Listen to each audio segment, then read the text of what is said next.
Hello అందరికీ ఈరోజు video ఏంటంటే జైన్ టెంపుల్ వెళ్ళామండి. అయితే ఇది మహాబలిపురం దగ్గరలో అనమాట.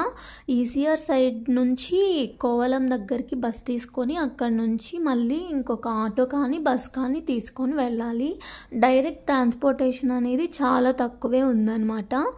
అండ్ ఆల్సో నా సజెషన్ ఏంటంటే మార్నింగ్ వెళ్ళడం బెటరు నైట్ కన్నా కూడా. అంటే ట్రాన్స్పోర్టేషన్ తక్కువ కదా, సో త్వరగా రిటర్న్ అవుతారు అన్న ఉద్దేశంతో చెప్తున్నాను.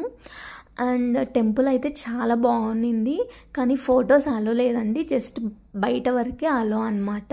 టెంపుల్ మాత్రం చాలా బాగుంది, ఒకసారి విజిట్ చేయండి మీరు కూడా. ఫుడ్ కూడా అవైలబుల్గా ఉంది. ఇక్కడ 100 రూపీస్ పే చేసామంటే మనకు అన్లిమిటెడ్ ఫుడ్ అనమాట, వాళ్ళే అక్కడ పెడతారు. అండ్ ఆల్సో వాతావరణం అయితే చుట్టుపక్కల ఎంత హాయిగా ప్రశాంతంగా ఉందో, అందులో మేము వింటర్లో వెళ్ళాం కదా, చాలా బాగుంది అనమాట.